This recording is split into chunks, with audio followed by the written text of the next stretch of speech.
Hey everyone, welcome to my channel. My name is Marissa Price. I am a social worker, healer, business educator. I'm dedicated to creating safe spaces on the internet for Black women to heal and to share information. Um, and this topic is a big one, right? Moving abroad, traveling abroad, um, living abroad. Over the past almost 7 months, I've learned a few lessons that I have written down that I would love to share. And if you have any questions about traveling abroad, moving abroad, making the pivot, please put them in the chat and I will be happy to answer them. But yeah, I guess I'll just go ahead and get started. Hey, Hope and Victory, hello, hello. Good to see you here. Yes, hello. Yeah, so I have a list here of lessons I've learned over the past almost 7 months, like I said, living abroad, moving from the US to Mexico, currently in Guadalajara at the moment. But I've been to Playa del Carmen in Mexico, as well as Mexico City. So I do have limited experience in those places too, if y'all have questions that I can answer. But yeah, I guess I'll just go ahead and get started with the list. The first lesson: the US restricts our movement so heavily.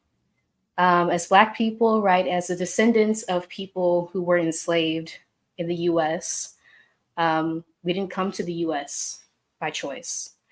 So when we make the decision to leave, that causes a lot of, waves. People are looking at us like, you can leave?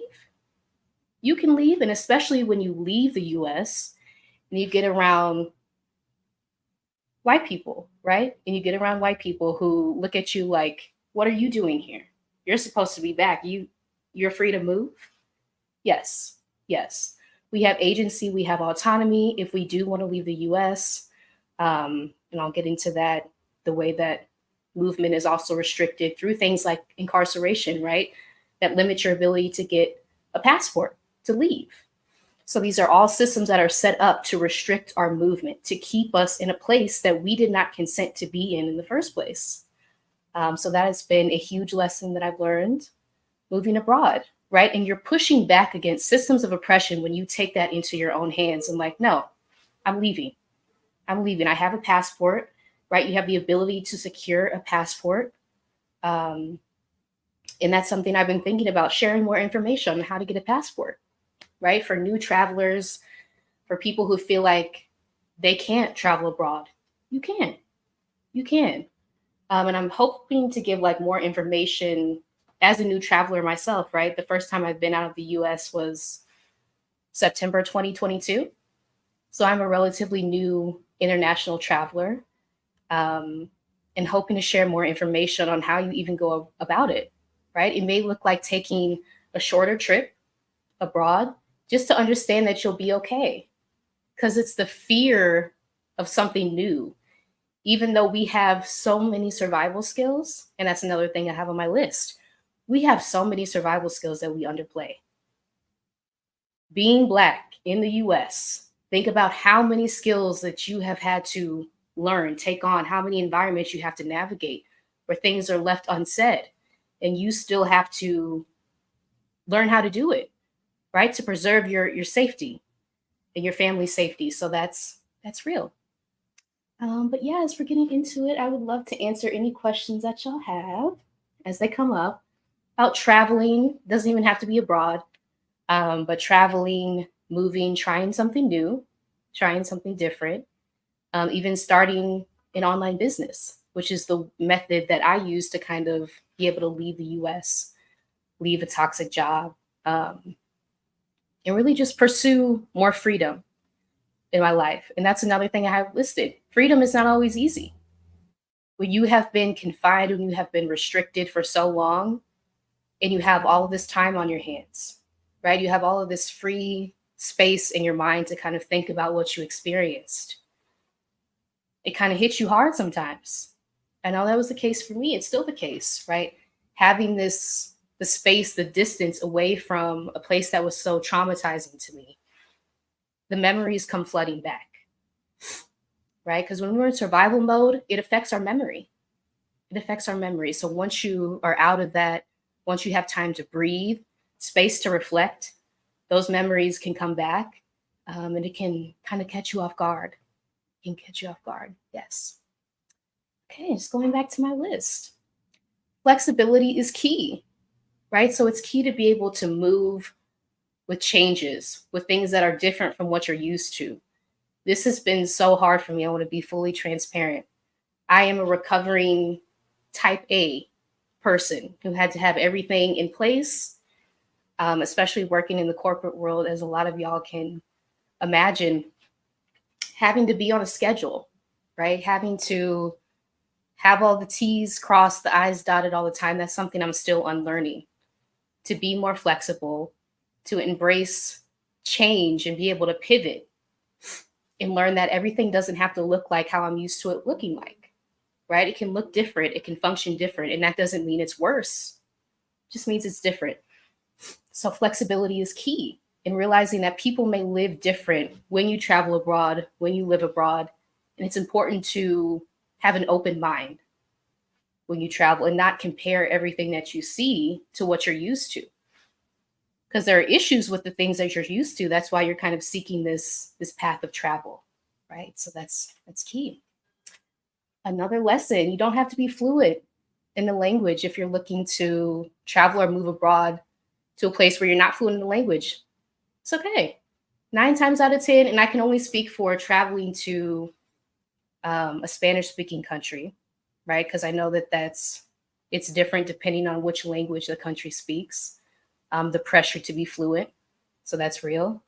But at least where I am, right, having traveled through Mexico, you don't have to be fluent. It's helpful to know a few words, to have Google Translate, to continue to learn the language. Oh, I see your question. Yes. How do you meet locals? Hope and victory. That's a great question. That's something I'm still working on, to be honest, at the moment.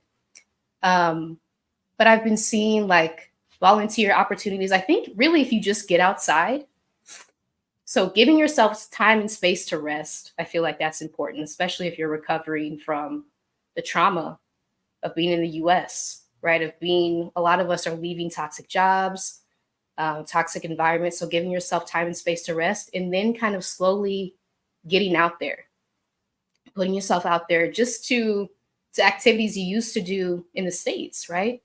If that's going to like a yoga class, right? Volunteering, all of these activities that you used to do in the States, you can find opportunities to do them abroad. So I think that's a great way to meet people, just to mingle. Yeah. So I hope that was helpful. Kind of immersing yourself into the activities that are happening around you, right? Keeping touch on what's happening. Hey Maya, yes, hello. Welcome, welcome. Yes, I am sharing lessons from moving abroad, from traveling abroad, and I would love to answer any questions that y'all have as they come up. Just going back to my list, right? A lesson: the American dream is a lie. It's a scam. It's a scam. I spent so much time, so much effort trying to achieve this picture perfect life. And then I kind of blew it all up, right? I was kind of forced into that. Being in a toxic job, having worked so hard, pushed myself to the brink of exhaustion, right? And past it sometimes, of mental, physical exhaustion, trying to achieve this elusive American dream, only to find out that it's fake. It's a mirage. It's a scam. It's a scam. And hearing from other people, having the wisdom share with me, like, no, it is a scam. It is a scam. And so I'm glad I learned that now rather than later, right? When I probably would have been experiencing even more severe consequences of trying to achieve this thing that always got pushed back further and further. So that's real. Yeah, that's a lesson that I've learned. Being outside of the US, the American dream is not real. Also, yes, you can get basic living necessities anywhere. So I think that was one of my fears, and I know that's a fear of a lot of folks, right? Where will I get the things that I'm used to? It may not look like what you're used to, but you can always get basic living necessities. Think about how people live. If people are living somewhere, that means there has to be basic living necessities available. Um, so if that is a fear of yours, just know if there's people, there's living necessities, right? It doesn't have to evoke that level of fear. I know that I had. Yeah. Oh yes. Another lesson. So the with the memory, right? When you have time and space, like I said, those childhood wounds can come back full force. The things that you forgot about, the things that you didn't even realize that you experienced, they come flooding back when you have more time and space, which is one of the reasons that kind of led me to connect with Angela Kanu. We have a workshop coming up next Tuesday, Healing from Childhood Attachment Wounds at 7 p.m. Eastern next Tuesday. But yes, as you're abroad, as you have space, you don't even have to be abroad, right? As you begin the healing process, those memories can come flooding back, right? And it's important to have a plan in action before they do, to know that you can be prepared. You can have a support system and you can work through those. You have agency. You have agency.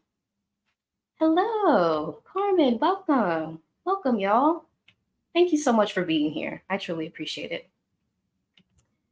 Yeah, another lesson I learned. Black culture is everywhere. Black culture is everywhere. And this gets into like, what is American culture? Because to me, like 99% of American culture is Black culture. So seeing Black culture everywhere outside of the US,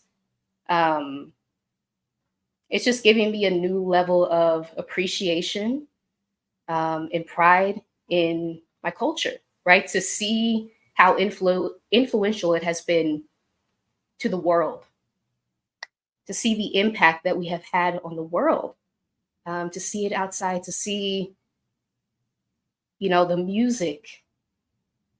I can go into a cafe like right down the street in Guadalajara and be like, oh my gosh, they're playing this music? Yes.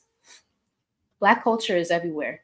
And the impact cannot be understated, right? Of our art, of our creativity, of the things that we have contributed to the world. That's real. And I think not enough emphasis is put on that, right? But once you go abroad, you're like, oh my gosh, we're everywhere.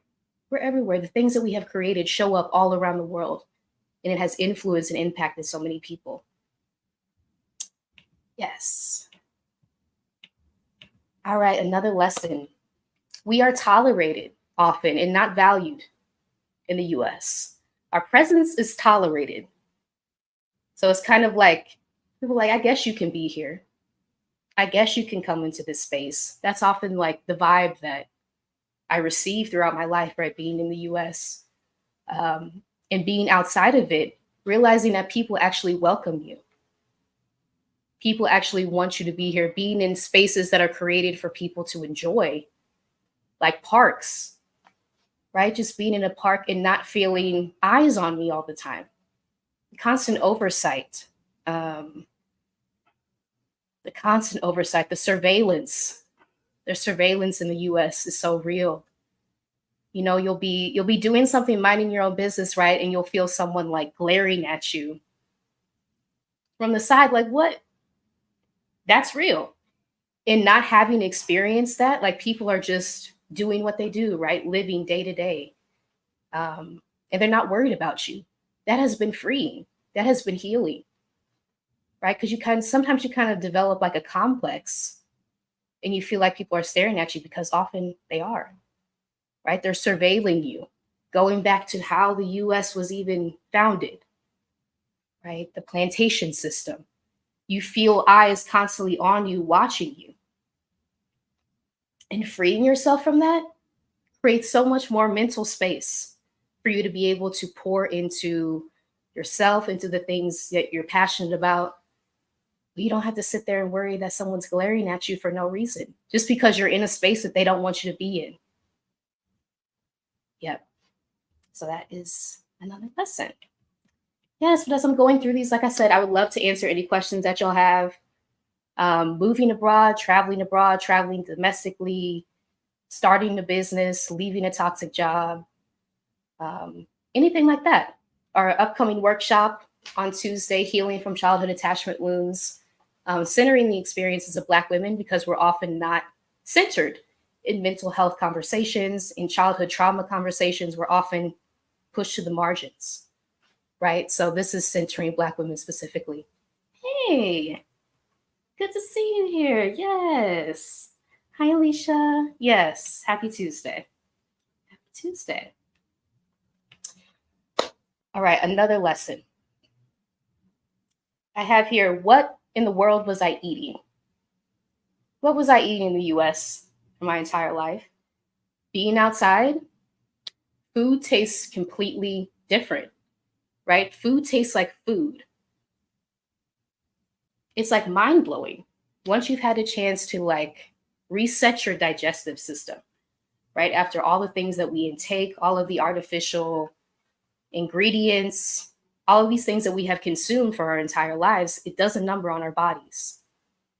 And so once you're out and you're able to eat like real food, it kind of hits you. What have I been eating? What have I been eating? So just being outside and being able to take part in that, right? Eating real stuff. That's a lesson that I've learned. Dara, hey, my first live with you. Oh, I'm so glad you're here. Yes, yes, yes. Dara is also in Mexico at the moment. Yes, but she was in Rashida's group with me from Burnout to Bliss. Yes, but it's lovely to see you here. Yes, yes. Yeah, as I'm going through, if y'all have any questions, anything that I can answer, right, about traveling, moving abroad, traveling, getting your passport, even. If you are new travelers, like the overcoming the fear, working with the fear of traveling, because I'm a new international traveler, right? I've only been doing this since September of 2022.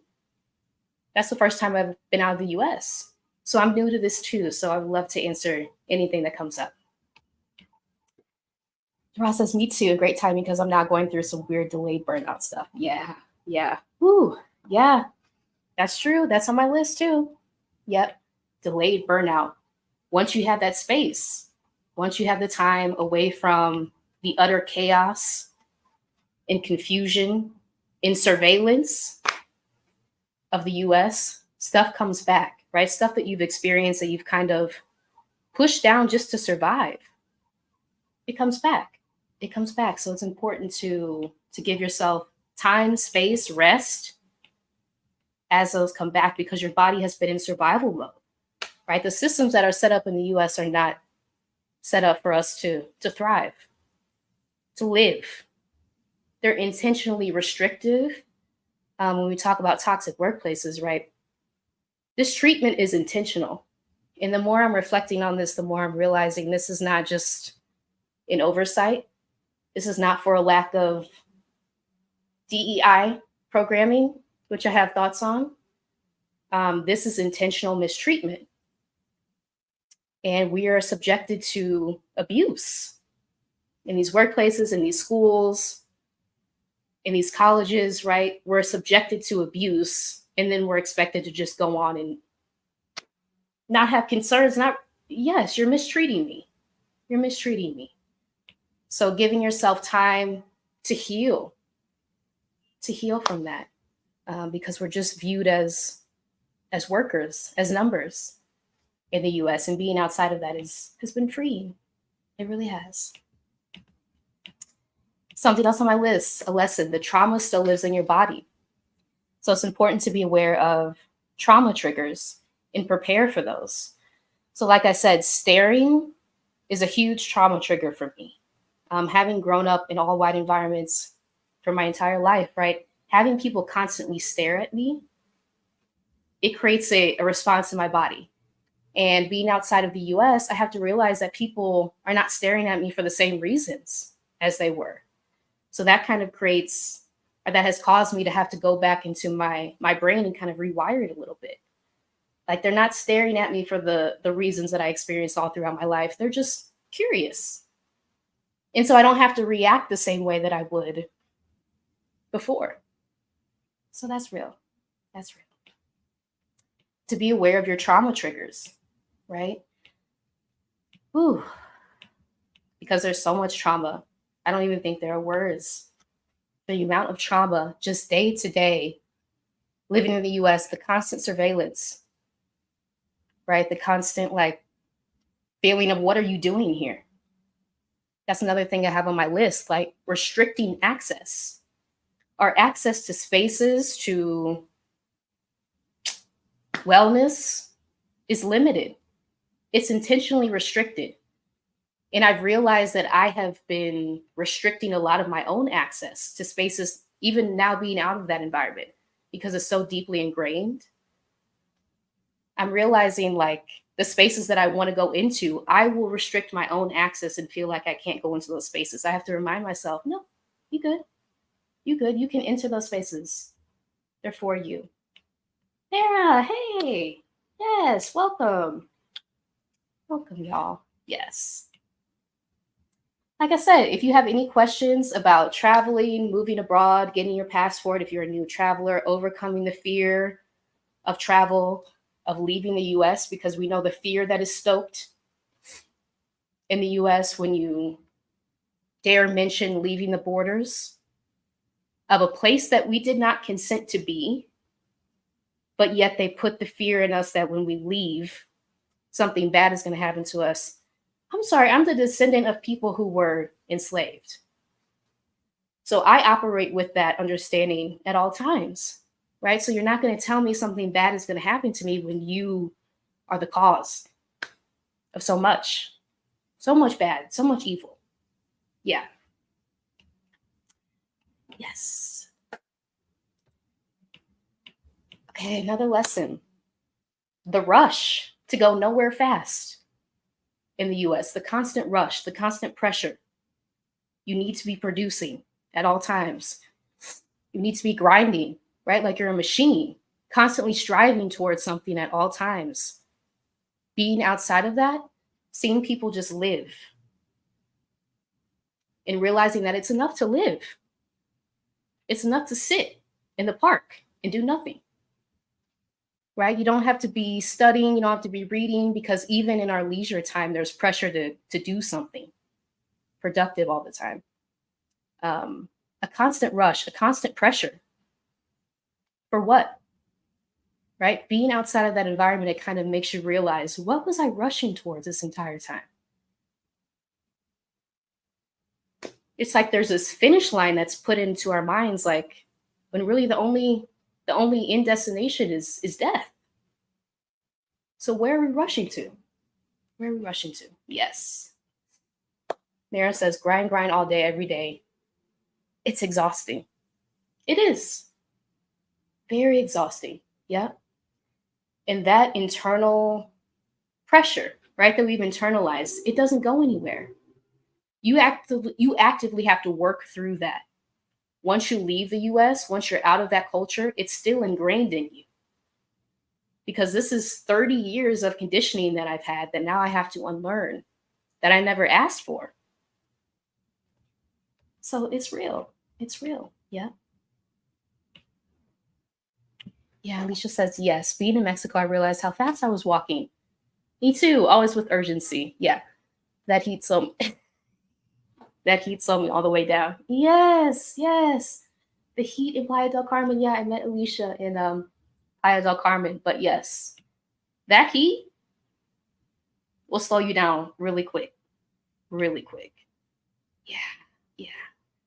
So I took a scouting trip to Playa del Carmen. And that heat was too much for me. It was too much for me. Plus, there were a lot of tourists from the US, from Canada. Kind of created a strange vibe in some places. Kind of the same vibe of, what are you doing here? How do you get to travel? This is supposed to be for me, right? That exclusivity, barring people's access to places. That goes with certain folks when they move. So yes. But that heat though, that heat was something else. It was something else. Yes. Yeah. Another lesson, living in survival mode, limit your imagination, right? When you're constantly just trying to have your basic needs met all the time, shelter, food, water, the basic living necessities that they make inaccessible to us on purpose. When you're living in that mode, when you're just trying to get those basic needs met, you really don't have space to tap into your imagination.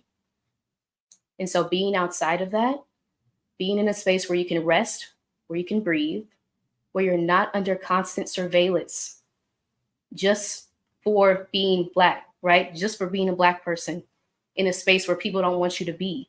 You feel people's eyes on you all the time. Once you're out of that, whew, you can breathe, right? And going back into like how this affects your nervous system, you can tap back into your parasympathetic nervous system. Your sympathetic nervous system is what you're in when you're in fight, flight, freeze. That activates your survival responses. Once you're out of that, you're in a relaxed state, right? You can tap back into that. And it might not be immediate because this is a lot of trauma, a lot of conditioning that you're healing from. So give yourself time, space, right? Patience. But once you're in that mode to kind of relax, you're able to tap back into your imagination, which is how I've been able to create so many things, not being in that environment anymore, right? Not being in a toxic workplace where my ideas were like kind of side-eyed all the time.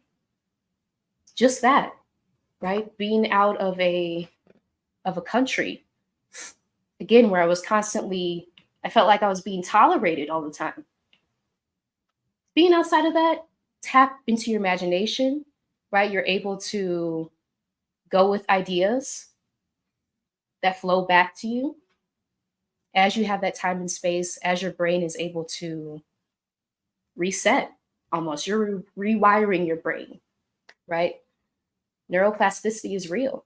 And being outside of a toxic environment, of a harmful environment, allows you to create those new neural pathways. Carmen says, yes, I signed up for the workshop next week. Looking forward to it. Thank you for doing this. You're welcome. You're welcome. Yay. I'm so glad to hear that. Yes. Yes, we will be having a workshop called Healing from Childhood Attachment Wounds, Centering the Experiences of Black Women next Tuesday, January 23rd at 7 p.m. Eastern. And I am co-facilitating that with Angela Kanu, who's also a social worker. I'll put that in the chat. And registration is still open for the next week if y'all want to register. But yes, that part. Them colonizers ruin everything. They do. They really do. Yes. Ooh. And that is so interesting. I had a conversation with Alan Williams a few weeks ago. And she is in San Miguel de Allende. And her sharing her stories of white Americans coming down there and side-eyeing you, right? For even being able to be out of the US. Like, what are you doing here? And the anti-Blackness that she has encountered going to cafes from white Americans in an entirely different country. That's real. That's real. They take their colonizer ways with them. Mm-hmm. Yay, I'm excited too. Yes. Yes, we are in the final stages, getting our presentation together. But yeah, and you'll also receive a welcome pack before the workshop, since this is a heavy topic, right? Healing from childhood attachment wounds. We're going all the way back to 0 to 3 years old. How you attach to your caregivers really can inform how you interact in relationships in adulthood, right? So yes, you'll receive a welcome pack with just some initial information before we even start the workshop, and then a resource guide after the workshop too. So yeah, I'm excited. Excited. Yeah. Okay. Hold on just a second.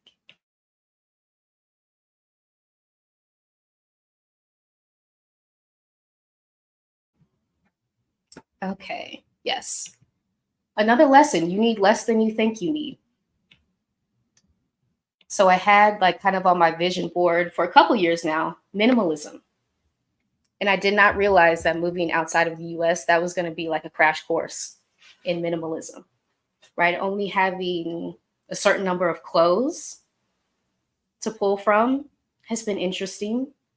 Not having a dryer, right? In a lot of places outside of the US, you don't have access to a dryer. Learning how to dry my clothes without a dryer in a high rise has been very challenging, to say the least. But yeah, operating with the bare necessities.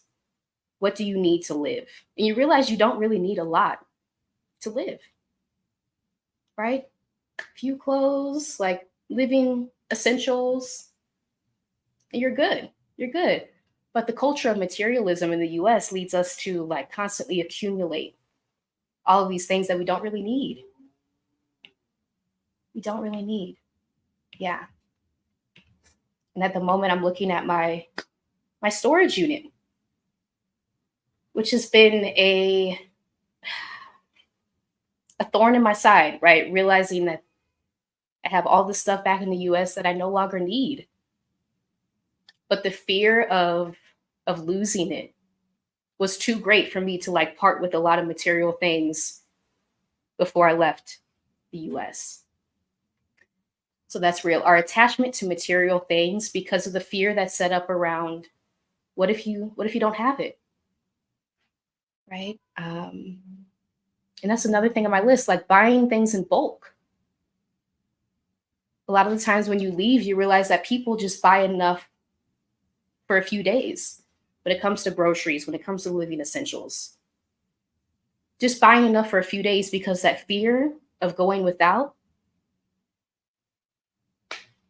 that's not so deeply ingrained as it is in the US, where you feel like the pressure to stock up, to stockpile, to hoard things that you don't really need because of the fear of lack that's constantly instilled in us from birth, right? From such an early age. Yep. Okay. Just going through my list here. And like I said, if y'all have any questions or anything as I'm going through the lessons that I've learned, please put them in the chat. Be happy to answer them. Um, Another lesson, yeah, we're treated like second-class citizens in the US. I knew that before leaving, but being abroad, it's apparent, right? And even thinking about like the 3/5 clause, which we know was a way to tell Black people that we're 3/5 of a human in the US. The 3/5 compromise. That's real. And the reality of that becomes very apparent when you leave the borders and you realize that people see you as a whole human being, not 3/5. Not 3/5. You're not being tolerated anymore. You're being welcomed into spaces. And of course, people are still people. So I don't want to make it sound like a utopia, but not having that initial, like, what are you doing here? This space is not for you. When that leaves, when you don't have to deal with that, you are able to access so much more, right? Just not having that constant burden. It's real. Another lesson, we're so much more capable of adapting than we give ourselves credit for. We have been able to adapt, to so many things, right? To so many things. And I think about, my ancestors adapting to a foreign land, being forced, like the Middle Passage, that journey alone, adapting to a new land, a new language, a new culture, with the trauma of being stripped from your homeland and your family. We carry that within our DNA, right? So we have the ability to adapt. We don't give ourselves enough credit for that. We really don't.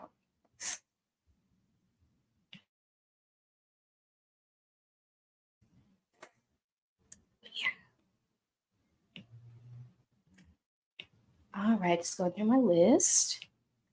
Perfectionism. Perfectionism is limiting, right? As you're talking about learning a new language, I'm currently learning Spanish at the moment. But feeling like you have to be perfect at everything before you even try, that's a lesson that I've had to learn, a hard lesson. You actually have to try, right? You actually have to try, get things wrong, but people give you grace. I think that's the difference. People give you grace as you're learning. They work with you. They work with you, right? Because they want to understand what you're saying. It's not like they're looking at you with a side eye like they often do in the US when people's language, first language is not English, right? We see the way that people are treated, the way that people are regarded, the way that people are marginalized often with that. I have not found that to be the case at all in Mexico, right? People actively help me as I am learning. And learning a new language with social anxiety is a whole other thing, right? But you find that people give you grace, people want to help you, people want to understand what you're saying. And having that space and having people be kind, that's like a new thing. That's a new thing. And it's been such a blessing, right? It's been healing to have that level of grace and compassion shown towards me where I don't feel like I have to be perfect or else someone's going to make fun of me. Because that was actually the case in the US. Donna, yes. But the toxic job, I worked with some unforgiving people. There was no grace if you didn't know. Thank you for sharing that. Yes. There was no grace if you didn't know. No, no. So these things are real, right? We wonder why we're like, why can't I get over perfectionism? These are rooted in real experiences where people have ridiculed you for getting something wrong, for being human. Because there's this constant pressure to be robotic, right? To be without feeling, to be without fault all the time, especially as Black women. Don't make a mistake because somebody's gonna call you out. Somebody's gonna call you out. These are rooted in real experiences and not being in that type of environment where people are actively just waiting for you to make a mistake so that they can call you out. That's healing. That has been healing being abroad. Yeah.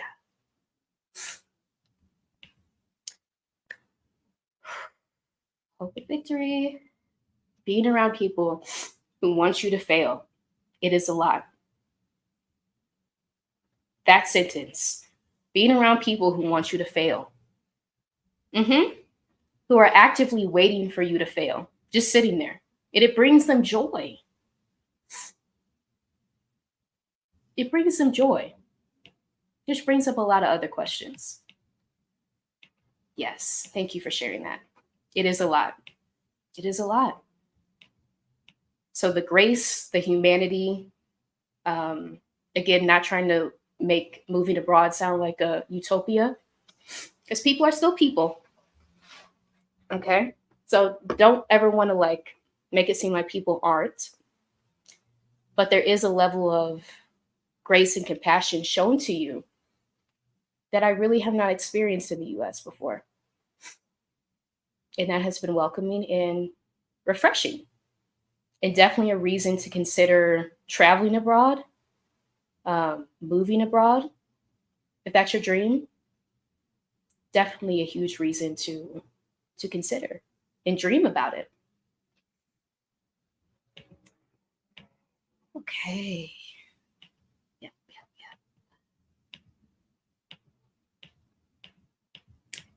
Another lesson, the US is,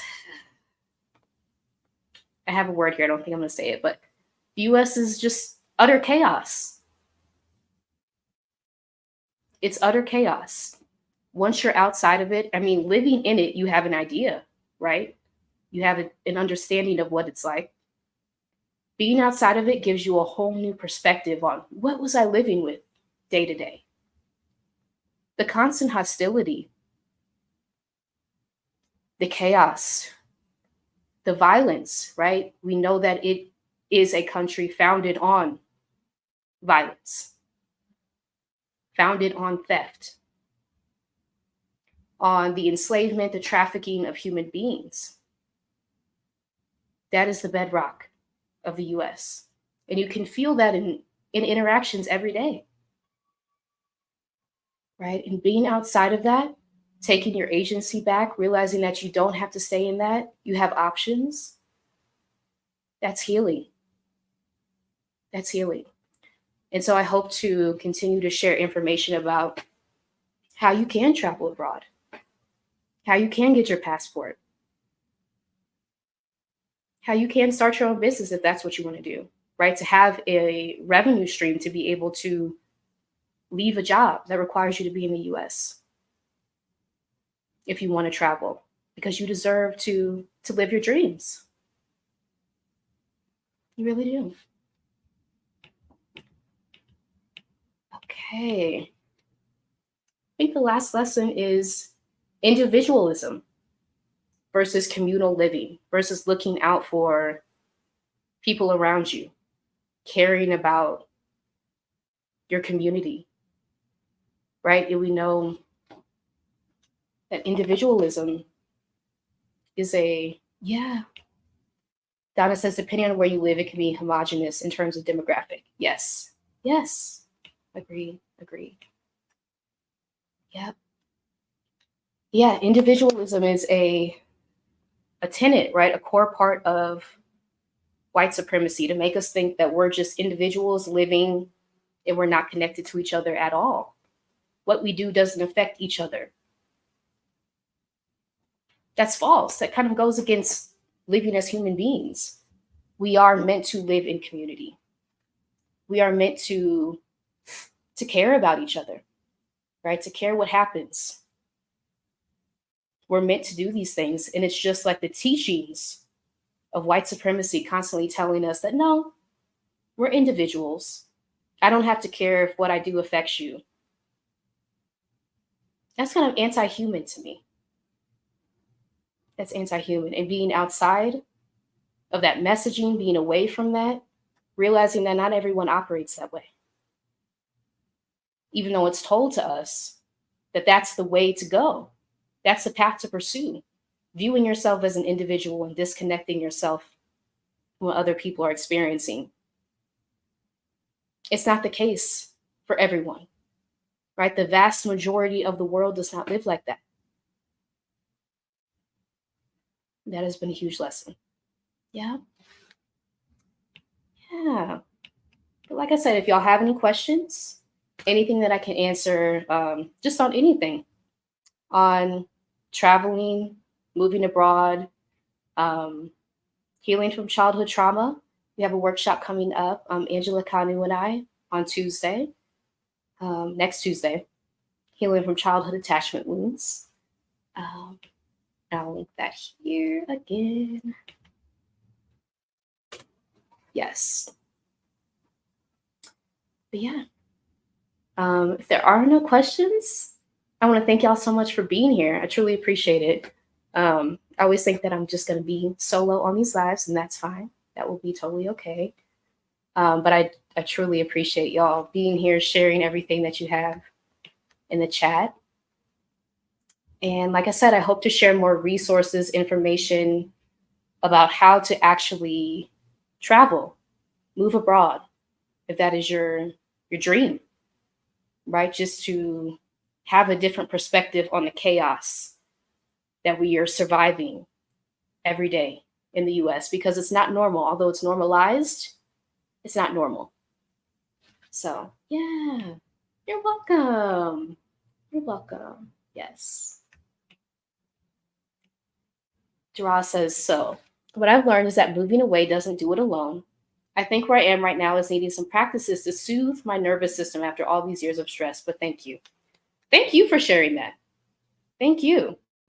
Because it's that piece, that emotional wellness piece, right? That we talked about, Angela and I have talked about. Just leaving the physical environment, it does some things, right? Not being in that toxicity. But then you're met with everything that comes flooding back about what you've experienced over the entire course of your life. And then back really quickly once you have that time and space and you're not in that toxicity anymore. Yeah. Practices to soothe my nervous system. Thank you. And thank you for sharing that because I'm actually like thinking about ideas around this. Soothing your nervous system. Yeah. Because, like you said, moving away doesn't do it alone. It doesn't, because your nervous system has been activated all of this time. All of this time. And so, how do you kind of reset, right? How do you rewire? How do you heal from what you've experienced? Because that's a whole other thing. So, thank you. Thank you. Yes, we should. We should talk. Yes. I'm writing that down now. Yes. Yes. You're welcome. You're welcome. Open victory. Yes. Yes. Donna asked, do you miss being away from family? That's a great question. Yes, I do. I do very much so. And that's been something else to adapt to, right? Because flight prices, as we've seen at the moment, I have beef with flight prices. But yeah, it's not always the easiest to be able to travel back to the US. And that's something to keep in mind, right?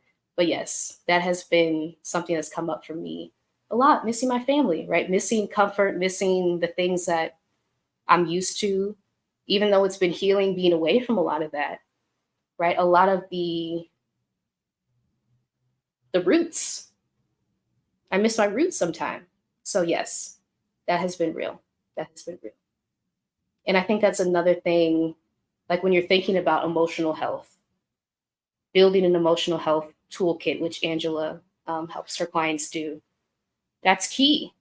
Being prepared for those feelings that come up about missing comfort, missing your family, missing your hometown, even though I tried so hard to get away from it because it was so toxic. But yeah, it's real. Those feelings and those roots and missing them, missing familiarity, they're real. And it's something I'm still working through. Yeah. All right, y'all. Well, again, thank you so much. Appreciate y'all being here. And yeah, I'm going to share more things about emotional health, soothing your nervous system, as Dara mentioned, after moving abroad, because moving abroad is one step, traveling abroad is one step. Understanding how your nervous system has been impacted over decades, over years, and kind of resetting it is a whole other thing, a whole other thing. And those memories will come flooding back really quickly once you have time and space to realize what you've survived. Yeah. All right, y'all. Well, I hope you have a beautiful rest of your day. And until next time, I'll be going live on Thursday with Quinn, who is a virtual assistant, and we'll be talking about how we've built our businesses as virtual assistants to ultimately leave the US, travel, have a more location independent lifestyle. So that'll be Thursday at 8 p.m. Eastern. Until then, y'all, bye. Thank you for being here.